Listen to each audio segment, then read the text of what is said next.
안녕하세요. 네이버 클라우드 플랫폼 솔루션 아키텍트 김민형입니다. 오늘은 저희 네이버 클라우드 플랫폼에서 작년 말에 새롭게 선보인 클라우드 데이터 박스에 대해 소개해드리고자 찾아뵙게 되었습니다.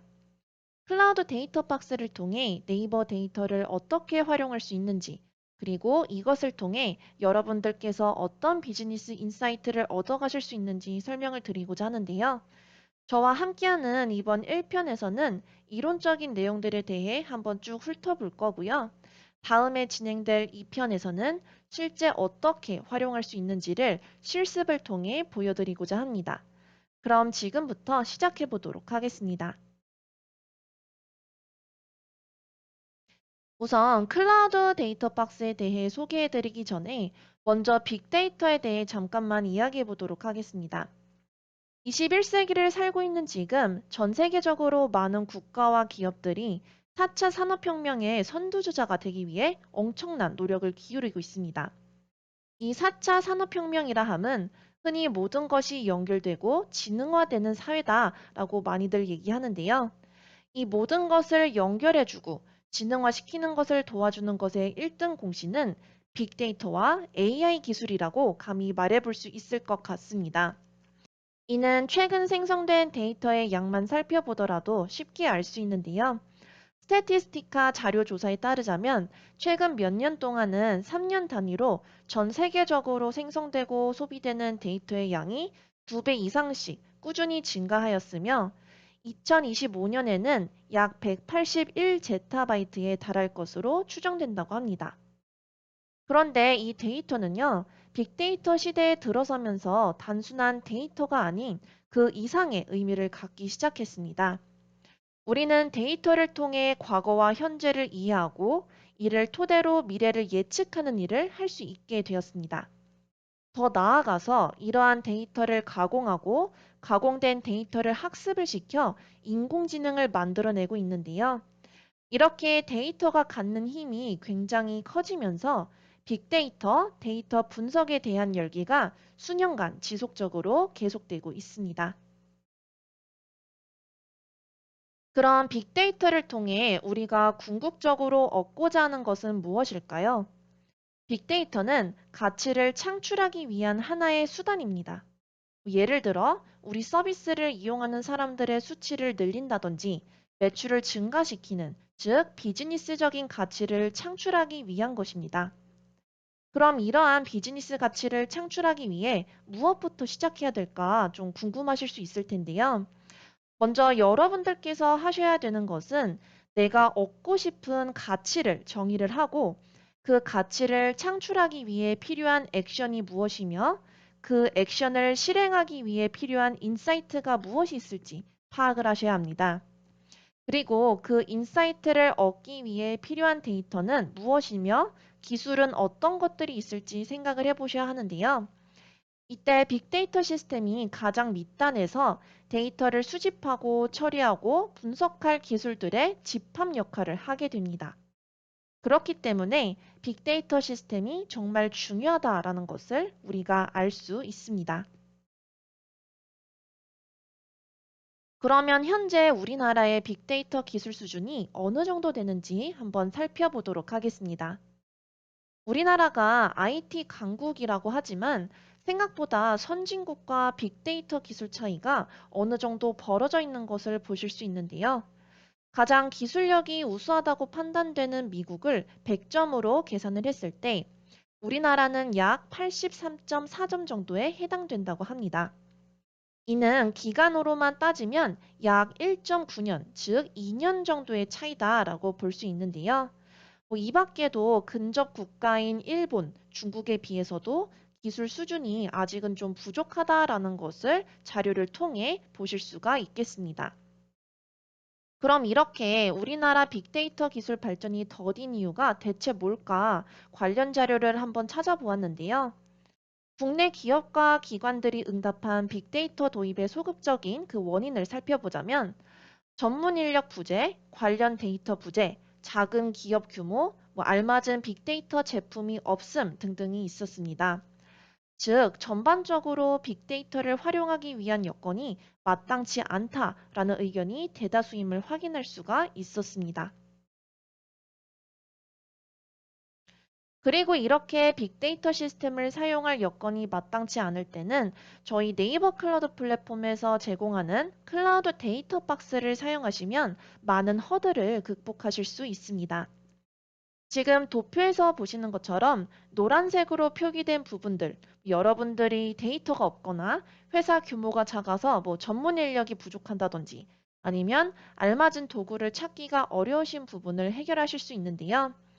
이는 저희 데이터 박스가 네이버가 가지고 있는 방대한 데이터뿐만 아니라 각종 복잡한 IT 도구들을 한 번에 설치해드리는 관리형 인프라를 제공해드리기 때문입니다.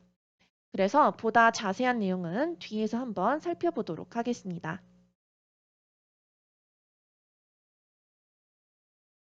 클라우드 데이터 박스는 고객이 데이터를 기반으로 비즈니스 인사이트를 발굴할 수 있도록 도와드리는 종합 솔루션입니다. 데이터를 분석하기 위한 기본적인 인프라부터 네이버가 가지고 있는 방대한 양의 실 데이터를 제공해드리고요. 여기에 여러분들께서 갖고 계신 고객 데이터를 연계하실 수 있고, 마지막으로 데이터 분석에 어려움을 겪는 분들을 위한 전문 파트너사를 통해 서비스를 받으실 수 있도록 도와드리고 있습니다. 그럼 이런 클라우드 데이터 박스를 가지고 실제 어떤 것들을 할 수 있을까요? 크게는 상품 기획, 브랜드 관리, 마케팅 등에 직접적으로 활용하실 수 있습니다. 클라우드 데이터 박스에서 제공된 쇼핑 데이터, 검색어 트렌드 데이터들을 가지고 여러분들의 서비스를 이용하시는 고객들의 특성과 관심사들을 이제 파악을 하시면 이를 통해서 고객조차 인지하지 못하고 있던 요구사항을 반영한 상품을 만든다든지 아니면 특정 집단의 트렌드를 파악하여 세그먼트 마케팅을 하실 수 있습니다. 또 검색어 분석을 통해 서비스 브랜드 평판에 대해서 파악을 하신다던가 AI 기반 분석을 통해 다양한 분류 모형을 제작하고 서비스 효율화를 발굴하실 수도 있을 겁니다. 결국 클라우드 데이터 박스가 가지고 있는 큰 장점은 평소에는 이용하실 수 없었던 저희 네이버 데이터를 여러분들께서 직접 활용하실 수 있다라는 점입니다. 그럼 네이버 데이터가 가지고 있는 가치, 장점은 어떤 게 있을지 알아보도록 하겠습니다. 아까 말씀드린 것처럼 클라우드 데이터 박스에서는 네이버의 실제 사용자 로우 데이터를 활용하실 수 있습니다. 근데 이렇게 말씀드리면, 아니, 데이터는 그냥 웹에서 크롤링을 해서 가져와도 되고, 다른 방법으로도 수집할 수 있는 것이 아니냐라고 의문을 좀 가지실 수도 있을 것 같은데요. 그래서 지금 화면에서처럼 기존 데이터 수집 방법과 클라우드 데이터 박스 제공 데이터의 차이점을 비교해서 만들어 보았습니다. 기존 데이터 수집 방법의 경우 우선 로우 데이터를 구하기가 어렵습니다. 그리고 실제 다양한 루트를 통해 데이터를 구하신다라고 할지라도 로우 데이터가 아닌 샘플링 데이터이기 때문에 데이터 분석을 했을 시 오류가 발생할 수 있다라는 문제가 생길 수 있겠죠. 또 크롤링을 통해 대량의 데이터를 수집하는 케이스도 있을 텐데요. 크롤링 데이터는 그 데이터를 생산한 주체에 대한 실질적인 정보가 없기 때문에 그냥 단순한 버즈 분석 정도만 가능하다라는 단점이 있습니다. 마지막으로 또 많이 보시는 데이터 수치로 PV나 UV가 있을 텐데요. 이런 데이터는 소비자 전체 데이터가 아닌 이미 우리 사이트에 방문한 방문자들의 그 데이터이므로 신규 고객이나 가망 고객에 대한 정보를 얻거나 전체 시장 트렌드를 파악하기에는 어려움이 있습니다. 반면 클라우드 데이터 박스에서 제공하는 네이버 데이터는 풍부한 데이터를 제공할 뿐만 아니라 이 데이터들이 실시간 고객 변화를 다양한 관점에서 객관적으로 기록한 데이터이기 때문에 사용자들에 대해 보다 다각적으로 분석할 수가 있고 이는 곧 이제 신규나 가망 고객까지 이끌 수 있는 그런 힘을 가지고 있다라고 볼 수 있겠습니다.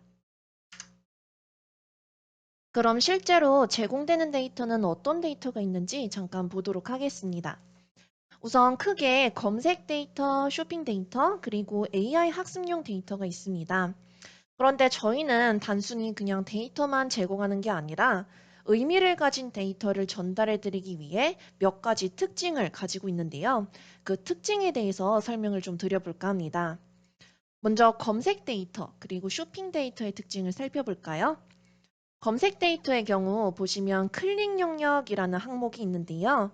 이게 단어만 보면 무슨 기능인지 잘 이해가 안 되실 것 같아요. 우선 클릭 영역이라는 것은 유저들이 어떤 것을 검색했을 때 대체 왜 그걸 검색했는지 검색 의도를 파악할 수 있게 도와주는 기능이다라고 보시면 되겠습니다. 예를 들어서 사람들이 혼수품이라는 단어를 검색한 이후에 쇼핑 영역에서 냉장고를 가장 많이 클릭했다라고 한다면 사람들이 대체로 혼수품을 검색하면 무언가를 구매하기 위함이고 이때 주로 냉장고를 많이 사고 싶어 하는구나 이런 의도를 여러분들께서 파악하실 수가 있을 겁니다. 그 다음 코어 커런스 매트릭스라는 게 있는데요. 이건 어떤 사용자가 특정 검색어와 함께 많이 검색한 단어가 무엇인지를 파악할 수 있게 도와줍니다. 그래서 이 기능을 이용하시면 마케팅적으로 업셀링이나 크로스셀링이 가능한 인사이트를 얻으실 수 있는데요. 예를 들어, 만약 자동차를 검색한 유저들이 그 다음에 내비게이션이랑 자동차 보험을 같이 많이 검색했다라고 한다면, 자동차에 관심 있는 유저들에게 내비랑 보험 판매를 함께 권해보는 게 좀 더 좋겠구나라는 것을 여러분들이 파악하실 수 있겠죠. 이 외에도 기기, 성별, 연령대, 지역 등 해당 내용을 검색하거나 쇼핑한 주체에 대한 실질적인 아주 디테일한 정보까지 함께 얻어가실 수 있습니다. AI 학습용 데이터의 경우 어노테이션 이미지 데이터와 NLP 실험용 텍스트 데이터가 제공되는데요. 여기서 어노테이션 이미지의 경우 한글 라벨링이 된 이미지 데이터를 제공해 드립니다. 그래서 다양한 이미지 데이터들을 가지고 여러분들께서 이미지 분류 문제를 풀기 위한 기술을 구현한다든지 아니면 이미지 안에서 필요한 요소만 추출해서 학습을 시킨 후 문제 해결을 위한 AI 기술을 구현하는 데 이용하실 수가 있으십니다. 사실 여러분들도 잘 아시겠지만 한글로 라벨링된 데이터를 구하기 위해서는 따로 돈을 지불해서 데이터를 사거나 아니면 자체 데이터에 라벨링을 붙일 인력을 이제 별도로 채용을 하셔야 되는데요. 클라우드 데이터 박스를 이용하시면 이런 귀한 데이터까지 함께 사용하실 수 있습니다. 그리고 NLP 실험용 텍스트 데이터의 경우 네이버 뉴스 서비스에서 수집한 뉴스 기사 내용에서 어떤 개체명을 찾아 그 개체명과 관련된 위키피디아 페이지를 연결하는 엔터티 링킹 기술을 구현하실 수 있습니다. 그래서 다시 한번 정리하자면 네이버 데이터를 통해서 여러분들께서 인지 단계부터 구매 의도까지 파악하실 수 있다는 것, 그리고 상품 검색과 경쟁 상품, 각 상품 간의 비교가 가능하기 때문에 우리 플랫폼에 유입되는 사용자들에 대한 다각도적인 분석, 그리고 상품 브랜딩이 가능하다라는 것을 저희 네이버 데이터의 가장 큰 경쟁력이다라고 말씀드릴 수 있겠습니다. 그럼 지금부터는 실제 데이터 활용 예시를 보도록 할 텐데요. 저희가 각 산업군별로 예시를 세 가지 정도 만들어 보았습니다. 이제 가장 먼저 유통, 패션 업계에서 근무하는 패션 MD가 질문을 했는데 어떤 내용인지 한번 보도록 하겠습니다. 20대, 30대 여성을 대상으로 SS 시즌 신규 의류를 출시를 하려고 하는데 어떤 상품군에 좀 집중을 하면 좋을지, 그리고 계절과 무관하게 꾸준히 좀 팔리는 상품으로는 어떤 것들이 있는지 궁금해하고 있습니다. 이럴 때는 네이버의 쇼핑 구매 데이터를 가지고 분석을 해보면 될 텐데요. 우선은 여성, 그리고 20대, 30대를 기준으로 분석 타겟 세그먼트를 추출하고 패션 의류에서 여성 의류 카테고리 중 구매 건수에 대한 시계열 분석을 통해 의류 카테고리 트렌드를 분석하면 됩니다. 그럼 오른쪽과 같이 상품 군별로 그래프를 만들어 볼 수 있을 텐데요. 지금 보면 이제 가장 많이 구매한 상품으로는 원피스, 그리고 작은 차이로 바지가 있는 것을 알 수 있습니다. 그리고 계절에 따라서 그래프가 많이 변경되지 않고 좀 꾸준히 팔리는 것으로는 뭐 바지도 그렇게 크게 차이 나는 것 같지는 않고요. 그 다음에 트레이닝복, 레깅스, 정장 세트가 있다라는 것까지 확인하실 수 있습니다. 그 다음으로는 유통산업에서 일하는 기획자를 만나보도록 하겠습니다. 이분은 작년 상반기 대비 올해 상반기 소비자가 어떤 가전제품에 관심이 늘었는지 혹은 줄었는지에 대해서 궁금해하고 있고요. 또한 각 가전제품에 관심 있어 하는 소비자 군에 대해서 알고 싶어 하고 있습니다. 이때는 우리가 검색 데이터를 바탕으로 비교를 해보면 좋을 것 같아요. 그래서 20년도 상반기, 21년도 상반기 검색 데이터를 가지고 비교를 해보도록 할 텐데요. 우선 가전제품과 관련된 다양한 용어를 딕셔너리에 미리 등록을 해두고 TF-IDF 분석을 통해 연도별로 어떤 가전제품들의 검색 비중이 높게 나왔는지 데이터를 뽑아보면 연도별 비교가 가능할 것 같습니다.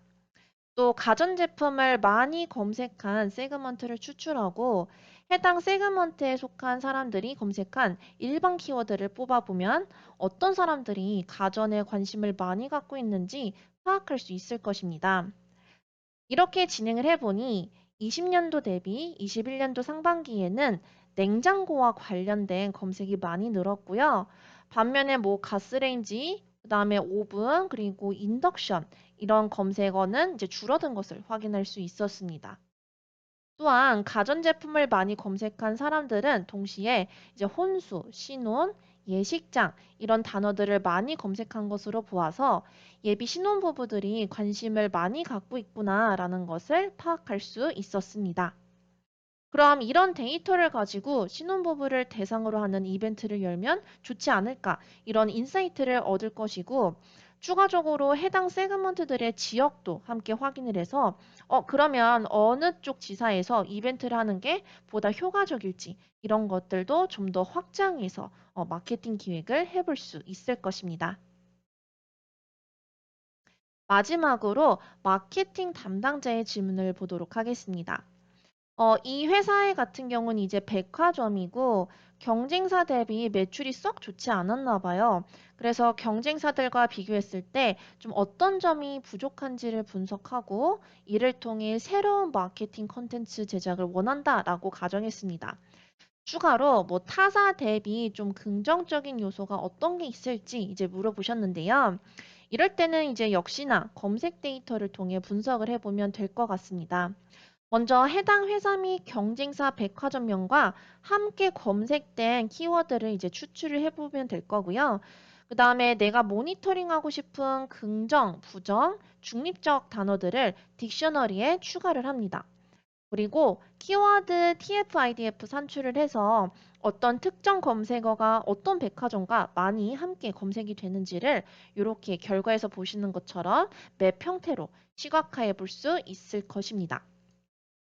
그럼 이렇게 이제 보시면은요, 아, 우리 회사가 지금 좀 불친절하고 불편하고 그다음에 비싸다라는 인식이 있구나. 그럼 이런 점들을 우리가 좀 개선해야겠구나라는 인사이트를 얻어가고 반대로 또 이제 잘하고 있는 것들, 이런 것들은 계속해서 우리가 신경을 써서 더 큰 장점으로 부각될 수 있도록 하자라는 생각도 해볼 수 있을 것 같습니다. 네, 지금까지 저희 클라우드 데이터 박스에 대한 전반적인 소개와 활용 용도에 대해 좀 말씀을 드렸는데요. 지금부터는 클라우드 데이터 박스 신청 방법, 그리고 제공되는 인프라에 대해서 한번 살펴보도록 하겠습니다. 먼저 구성에 대해 들어가기 전 클라우드 데이터 박스 서비스 신청 방법에 대해 간략히 소개해드리고 가겠습니다. 우선 맨 처음 저희 네이버 클라우드 플랫폼 콘솔에 들어가시면 클라우드 데이터 박스 항목이 보이시지 않으실 겁니다. 이것은 저희가 실제 상품 이용을 원하시는 고객들을 대상으로 상품에 대해 보다 정확한 정보를 전달드리고 정말 필요하신 케이스일 경우 신청하실 수 있도록 돕기 위함입니다. 이따 뒤에서 보시겠지만 클라우드 데이터 박스는 상당히 크고 많은 인프라 요소들을 필수적으로 구축해야 하는 부분이 있고 또 한번 생성을 하시면 인프라를 스케일아웃 하기가 굉장히 어렵습니다. 그래서 저희가 이런 내용에 대해 영업적으로 컨설팅을 한번 먼저 진행을 하고 그 다음에 신청하실 수 있도록 돕기 위함이다라고 이해해 주시면 감사하겠습니다. 그래서 이제 신청을 원하실 경우에는 사전에 저희 네이버 클라우드 플랫폼 홈페이지에 있는 고객 문의를 통해서 이거를 이제 이용을 원합니다라고 문의를 인입해 주시고요. 그러면 그 이후 상품에 대해 좀 저희가 드리는 설명을 들으시고 정말 이용을 원한다라고 하실 경우 저희가 내부적으로 콘솔에서 클라우드 데이터 박스 상품을 이용하실 수 있도록 처리해 드리고 있습니다. 그다음 당연히 상품 이용 신청을 해주시고 데이터 박스를 생성해 주시면 되는데요. 데이터 박스를 생성할 때 그 내부에 들어갈 다양한 리소스 스펙을 여러분들이 선택해서 완료 버튼까지 눌러주시면 자동으로 데이터 박스가 생성됩니다. 다만 아까 말씀드린 것처럼 인프라를 한번 생성하고 나면 스케일 아웃이 어렵기 때문에 사전에 실제 우리 회사에서 필요한 규모가 어느 정도인지 꼭 숙고를 하셔서 생성해 주시기 바랍니다. 이렇게 인프라 생성이 끝나고 나면 여러분들이 원하시는 추가 모듈 같은 것들을 내부에서 설치를 먼저 해주시고, 그 다음 이제 데이터 공급 신청 버튼을 눌러서 데이터가 실제로 데이터 박스 내부에 들어갈 수 있도록 해주셔야 합니다. 이때 좀 중요한 점이 하나 있는데요. 저희가 일반 데이터 공급 신청만 누르시면 이제 디폴트로 작년도 상반기 데이터만 제공을 해드리고 있습니다. 그래서 이제 보다 방대한 데이터를 원하실 경우 인사이트 옵션이라는 그 데이터 옵션을 신청해 주시면 되는데요. 이 인사이트 옵션은 조회 시점 기준으로 전전년도 1월부터 당해년도 전월 데이터까지 모두 제공해 드리는 데이터 옵션입니다. 다만 해당 옵션은 저희가 12개월 약정으로 신청을 받고 있기 때문에 중도 해지가 어렵다라는 점을 참고해 주시기 바랍니다. 그럼 이제 본격적으로 클라우드 데이터 박스 내에서 제공되는 인프라 상품에 대해 살펴보도록 하겠습니다. 먼저 로우 데이터를 이제 보관하고 또 분석한 데이터를 저장할 공간인 나스 스토리지가 있을 거고요.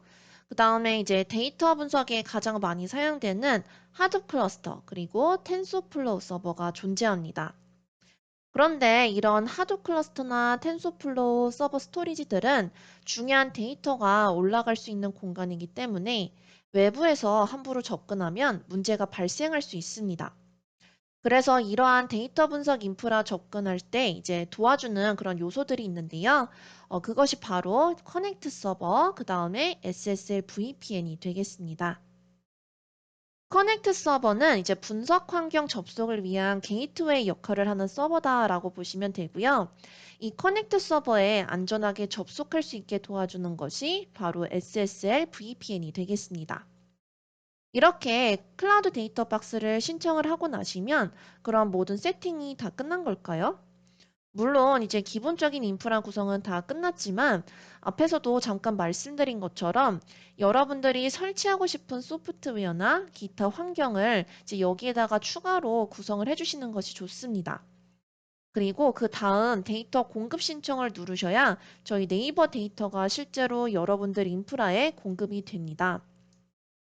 이 이유는요, 맨 처음 데이터 박스를 생성했을 때는 그 내부 인프라가 외부망과의 통신이 가능한데, 여러분들이 데이터 공급 요청을 누르는 즉시 이제 그때부터는 외부망과의 통신이 모두 차단이 됩니다. 물론 외부망과 차단됐다라고 해서 소프트웨어 설치가 불가능한 것은 아니에요. 이따 뒤에서 배울 내용인데, 뭐 저희가 오브젝트 스토리지를 통해서 여러분들의 데이터를 인입하실 수 있도록 기능을 제공해드리기 때문에 이런 데이터 인입 기능을 이용하시면 패키지 설치 파일을 인입해서 직접 깔아서 쓰셔도 됩니다. 근데 아무래도 뭐 특정 설치 파일 같은 경우에는 이제 인터넷에서 데이터를 자동으로 가져오려고 하는 케이스들이 종종 있다 보니까 외부망 차단 이전에 미리 세팅하는 것이 여러분들 입장에서 좀 더 편리하실 수 있기 때문에 저희가 이제 권장 정도로 말씀을 드리고 있다라고 이해해 주시면 되겠습니다. 그럼 뒷장에서부터 각 리소스에 대한 상세 내용을 하나씩 살펴보도록 하겠습니다. 먼저 SSL VPN부터 같이 보시겠습니다. SSL VPN은 사실 이미 여러분들께서 재택근무하시면서 많이들 이용하고 계실 것 같습니다. SSL VPN은 어떤 특정 인프라에 접근할 수 있도록 도와주는 그런 상품인데요. 이 SSL VPN을 통해서만 커넥트 서버에 접근이 가능하기 때문에 필수 생성 상품이 되겠습니다. 설치부터 이제 동작까지의 전체 플로우는 다음과 같은데요. 이제 뒤에서 상세 그림과 함께 설명을 좀 더 드리도록 하겠습니다. 우선 생성 방법은 간단한데요. 그 클라우드 데이터 박스 생성 시에 여기 보시는 것처럼 SSL VPN 개수를 이제 지정해 주시면 자동으로 같이 생성이 됩니다. 이때 그럼 이 개수를 어떻게 맞춰야 될지 좀 고민이 되신다면 1인당 한 개씩 사용한다라고 생각해 주시면 됩니다. 다만 이 SSL VPN 개수는 커넥트 서버 개수의 3배를 초과할 수 없다는 점만 유념해 주시길 바랍니다. 이렇게 SSL VPN이 생성되면 그 다음 단계는 SSL VPN 계정을 만들어 주셔야 되는데요. 즉, 여기에 접근하고자 하는 아이디, 패스워드를 생성을 해야 되는 겁니다. 이때는 클라우드 인프라 관리자가 SSL VPN 계정을 직접 만들어서 분석가에게 전달을 해주셔도 되고요. 만약 분석가가 이제 서버 어카운트로 클라우드 데이터 박스에 접근할 수 있는 권한을 받은 상태다라고 하면 분석가가 직접 콘솔에서 계정을 생성해 주셔도 됩니다. 그 다음으로는 이 생성한 계정 정보를 입력하고 실제 VPN을 동작시킬 SSL VPN 클라이언트 프로그램을 설치해야 됩니다. 설치 프로그램은 저희 홈페이지의 사용자 가이드 문서 여기에 올라와 있는데요. 보시면 이렇게 파일이 하나 올라와 있어요. 그래서 여기 들어오셔서 파일을 하나 다운로드 받아주시고 압축 해제 하신 다음에 실행 파일만 시켜주시면 설치는 완료됩니다. 마지막으로 로그인을 하시기 전에 SSL VPN 클라이언트에서 접속할 서버를 이제 특정 주소로 변경을 하신 후 로그인을 하시면 SSL VPN 설치부터 접속까지 그 프로세스가 모두 끝나게 됩니다. 이때 로그인은 2차 인증을 거치게 되는데요. 여러분들께서 만드신 아이디와 패스워드를 먼저 입력해서 그 다음 단계, 요 보시면은 이제 OTP를 입력하는 단계가 나옵니다. 이때는 이제 여러분들이 SSL VPN 계정하실 때 입력하셨던 그 개인 핸드폰 번호나 이메일을 통해서 OTP 번호가 하나 발송이 될 텐데요. 그 발송된 번호를 여기 창에다가 입력하시면은 지금 보시는 것처럼 이렇게 연결된 상태로 정상 접속이 될 겁니다. 그 다음 이제 커넥트 서버에 대해 보도록 하겠습니다. 커넥트 서버는 아까 앞에서 말씀드린 것처럼 분석 시스템인 이제 하둡이나 아니면 텐서플로우 서버에 접근하기 위한 게이트웨이 역할을 하는 서버입니다. 즉, 해당 인프라 접근은 반드시 이 커넥트 서버를 통해서 가능하다라고 봐주시면 되겠습니다. 이 커넥트 서버는요, 지금 그림으로 보시는 것처럼 윈도우즈 OS로 고정되어서 제공이 되고 있고요. 이 안에는 분석 인프라 시스템에 접근하기 위한 팸키가 함께 제공되고 있습니다. 그래서 실제 분석 인프라에는 이제 미리 깔려 있는 팸키 그리고 뿌띠 같은 툴을 활용해서 접속을 해주시면 됩니다. 다만 주의하실 점은 한 대의 커넥트 서버에서 최대 동시 접속은 2명까지만 가능합니다. 이것은 윈도우즈 OS의 특징이라서 그런 것이고요. 이제 그 점을 고려하셔서 커넥트 서버를 최소 한 대부터 최대 5대까지 생성해 주시면 됩니다. 그리고 이 서버는 여러분들께서 하고자 하는 작업에 따라 스펙을 또 따로 지정해서 만드실 수 있는데요. 가장 가벼운 라이트부터 그 다음에 프리미엄까지 이 스펙을 한번 보시고 선택을 해주시면 되겠습니다. 그리고 만약 커넥트 서버를 이제 여러 대 만든다라고 하시면은 각각 커넥트 서버를 다른 스펙으로 구성은 불가능하고요. 모두 동일한 여러분들이 선택한 동일한 스펙으로 생성이 된다라는 것도 함께 참고 부탁드리겠습니다. 그다음 클라우드 하드웨어에 대해서 알아보도록 하겠습니다. 여기 데이터 박스 안에 함께 들어가 있는 클라우드 하둡은 하둡 클러스터를 이제 완전 관리형으로 만들어서 제공해드리는 상품입니다. 그래서 서버가 한 대가 아니라 지금 보시는 것처럼 이렇게 여러 대로 구성이 되어 있는데요. 그 구성에 대해서 먼저 보도록 하겠습니다. 먼저 이제 엣지 노드가 있는데요. 이 엣지 노드는 외부 접속을 위한 게이트웨이 노드이고요. 사용자 입장에서도 이 엣지 서버에 접근해서 하둡 시스템을 관리하게 됩니다. 그 다음 마스터 노드는 흔히 관리자 노드라고도 부르는데요. 하둡 클러스터에 있는 이런 워커 노드들을 관장하고 모니터링하는 역할을 합니다. 이때 마스터 노드는 총 두 대가 고정으로 생성이 되겠습니다. 마지막으로 작업자 노드인 워커 노드는 마스터 노드의 명령에 따라 실제 작업을 수행하는 역할을 합니다. 그리고 최소 5대부터 최대 8대까지 생성이 가능합니다. 이 노드들도 이제 커넥트 서버처럼 라이트, 스탠다드, 프리미엄 스펙 중 선택해서 생성이 가능하시고요. 이제 다른 역할을 하는 노드 그룹끼리는 서로 다른 스펙으로 만들 수 있습니다. 예를 들어 뭐 엣지 노드는 라이트, 마스터 노드는 스탠다드 타입으로 생성하실 수 있는데요. 다만 같은 역할을 하는 노드끼리는 아까 앞에서 보았던 커넥트 서버처럼 모두 하나의 공통된 스펙으로 생성됩니다. 그리고 아까 앞에서 보셨던 엣지 노드 위에는 다음과 같은 세 가지 툴들이 함께 설치가 되어 제공되고 있습니다. 암바리, 휴, 제플린인데요. 하드 클러스터 관련하여 프로비저닝, 모니터링을 한다던가 하이브 작업을 할 때 아니면 뭐 데이터 시각화를 하고자 할 때 이런 툴들을 이용하시면 훨씬 더 편리하게 이용하실 수 있습니다. 엣지노드 위에 올라가 있는 서비스이기 때문에 기본적으로 접속 정보는 엣지노드의 IP 주소 그리고 그 뒤에 포트 번호를 통해서 구분을 하고 있고요. 접속용 계정은 모두 동일하게 NCP입니다. 그럼 실제 어떻게 접속할 수 있을지 플로우를 한번 보겠습니다. 우선 아까 앞에서 배운 것처럼 SSL VPN을 통해 커넥트 서버에 먼저 접속을 해야 합니다. 그리고 커넥트 서버 보시면은요, 이렇게 바탕화면에 팸키가 하나 있습니다.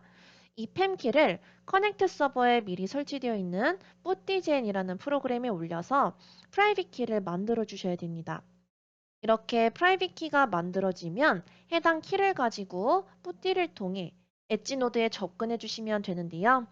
이때 엣지 노드 IP 정보는 그 콘솔 화면으로 가셔서 확인이 가능하시고 접속 유저 이름은 SSH 유저라고 로그인해 주시면 되겠습니다. 엣지 노드에 이제 접속을 하시면은요, 서버에서 etc 호스트스라는 명령어를 쳐서 하드 클러스터 내에 있는 노드 정보를 모두 확인하실 수 있고요. 이때 어떤 노드가 뭐 마스터인지 아니면 워커인지 좀 헷갈리실 수 있는데, 그때는 각 서버명의 앞 글자를 가지고 이제 구분을 해주시면 되겠습니다. E로 시작하는 것이 엣지 노드고요. 그 다음에 M이 마스터, D가 워커 노드입니다. 그리고 다른 서버를 이동을 원하실 때는 이 엣지 노드 안에서 SSH 명령어를 통해 저 주소로 이동을 해주시면 되고요. 만약에 어떤 다른 서버로 이동을 했는데 또 다른 서버로 가고 싶다라고 하시면은 exit 하셔가지고 다시 엣지 노드로 돌아오셔서 이제 다른 서버로 이동해 주시면 되겠습니다. 그 다음은 이제 텐서플로우 서버입니다. 텐서플로우 서버는 말 그대로 서버에 텐서플로우 라이브러리가 설치되어 있는 서버입니다. 보통 딥러닝 하실 때 거의 필수적으로 많이 사용하시는 리소스 중 하나죠. 텐서플로우 서버는요, 이제 맨 처음에 생성하실 때 내가 뭐 CPU만 사용할 건지 아니면 GPU를 사용할 건지 선택해서 신청이 가능하시고, 이때 GPU는 엔비디아 T사 그리고 V100 중 선택이 가능하십니다. 또 이 서버에는 기본적으로 블록 스토리지 2테라가 추가 제공이 되고 있는데요. 성능을 위해서 좀 자주 쓰시는 데이터는 나스 스토리지에서 해당 텐소플로 서버의 블록 스토리지로 옮겨서 사용해 주시면 됩니다. 그리고 블록 스토리지 마운트 위치는 여기 보시는 현재 화면에 나오는 요것이 되겠습니다. 참고로 좀 말씀을 드리자면은요, 기본적으로 이제 홈 디렉토리가 홈, NCP, 워크스페이스 이렇게 지정되어 있다라고 봐주시면 됩니다. 또 이제 여기서 작업을 하다 보면은요, 데이터를 반입하던지 아니면 반출을 신청하실 일이 빈번하게 발생하실 수 있을 텐데요. 이때는 반입 반출용 디렉터리 요것을 이제 이용을 해주시면 되겠습니다. 그리고 또 여러분들이 이제 이용하실 수 있는 샘플 데이터 같은 것들은 기본 홈 디렉토리의 샘플 디렉토리에 존재하고 있고요. 마지막으로는 데이터 공급을 신청하시고 나면 신청하신 데이터는 홈 디렉터리 그 밑에 추가로 뭐 AI, 서치, 쇼핑 이런 식으로 디렉터리가 만들어지고 해당 내용에 저장되게 됩니다. 다만 이 공간은 이제 쓰기가 불가능한 읽기 전용이다라는 점만 참고해 주시길 바랍니다. 그리고 이 텐서플로우 서버 위에는 기본적으로 주피터 노트북이 깔려 있습니다. 그래서 편리한 인터페이스를 통해 필요한 패키지를 임포트해서 분석을 진행해 주시면 되는데요. 주피터 노트북은 커넥트 서버에 미리 깔려 있는 크롬 브라우저를 통해 18888 포트, 이게 원래 기본 디폴트 포트죠. 네, 그래서 이 포트로 접근을 해주시면 됩니다. 맨 처음 접근하실 때는 시간이 조금 걸리실 수 있고요. 그 다음에 이제 주소가 HTTPS가 아니라 HTTP로 접근해 주셔야 이제 정상적으로 주피터 노트북에 접속하실 수 있습니다. 텐서플로우 서버의 생성 가능 스팸과 이제 대수는 지금 보이시는 이 화면을 좀 참고해 주시면 되고요. 자주 물어보실 만한 질문도 옆에 FAQ로 좀 정리를 해 두었습니다. 여기서 좀 중요한 것만 잠깐 짚고 넘어가자면 이제 우선 저희가 제공하는 데이터 양이 워낙 크다 보니 집계는 되도록이면 휴 제플린, 그 다음에 뭐 하이브, CLI를 통해 수행해 주시는 것을 권장드리고 있고요. 그 다음에 이제 패키지 좀 필요한 것들, 그런 것들은 그 데이터 공급 신청하시기 전에 미리 깔고서 이용해 주시는 게 좋다라는 거. 그리고 마지막으로 가장 중요한 내용 중에 또 하나인데요. 그 분석 결과를 반출하실 때 몇 가지 좀 주의하셔야 되는 사항들이 있습니다. 이제 마지막에 유의사항 페이지에서 좀 더 말씀드리긴 할 건데요.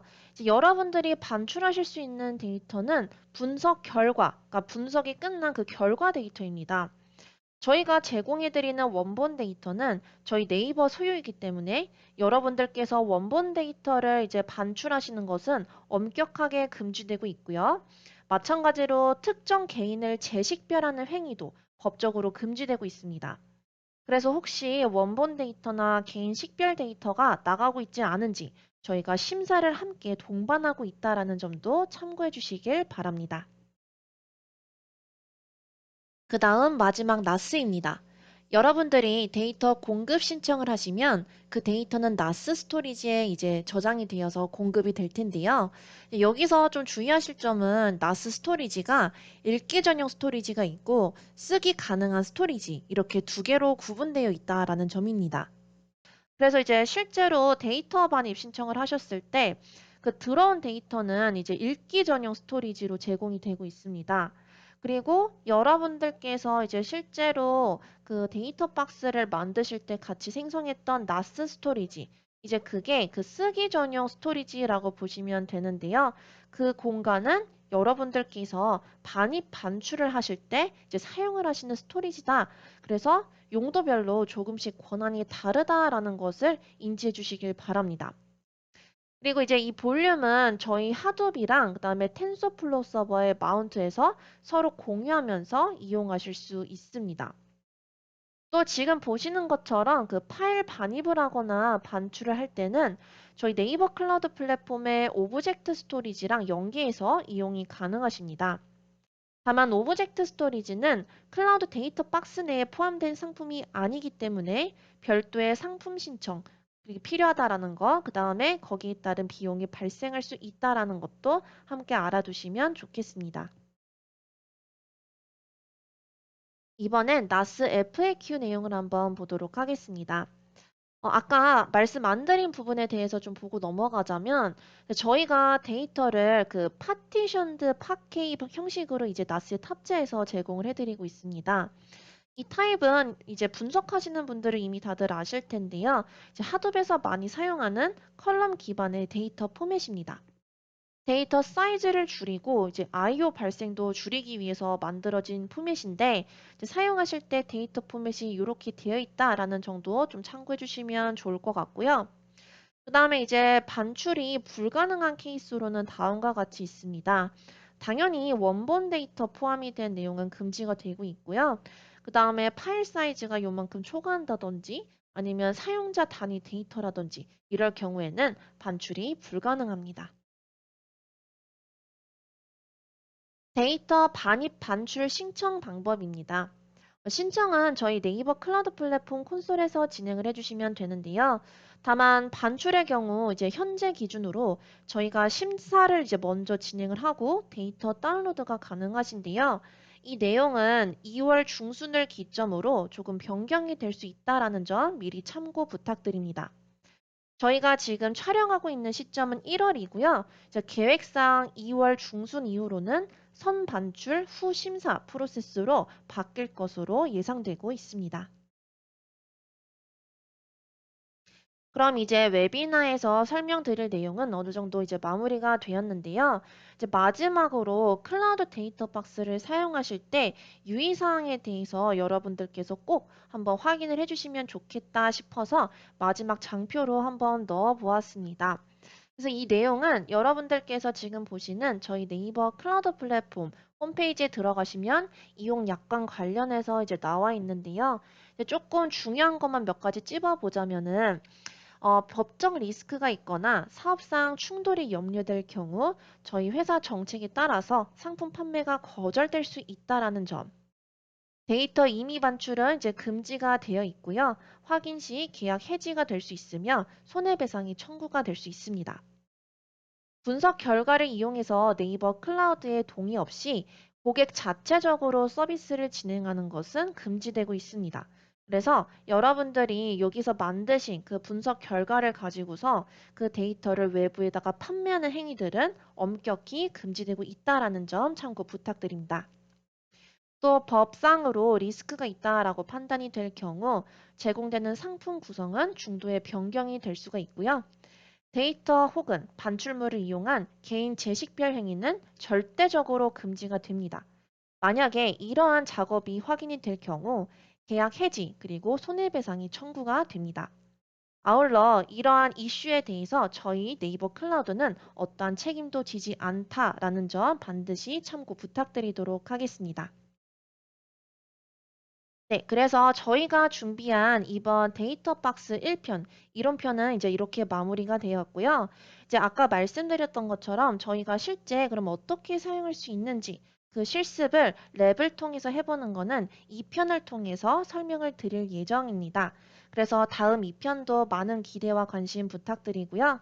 현재 보고 계신 웨비나는 지금 아래에 보이시는 에드위드, 유튜브, 네이버 TV를 통해서 다시 보기가 제공되고 있다라는 점도 함께 말씀드리도록 하겠습니다. 오늘도 시청해주신 여러분 모두 감사드립니다. 네, 행복한 하루 되시길 바라며 앞으로도 또 좋은 내용으로 찾아뵙도록 하겠습니다. 감사합니다.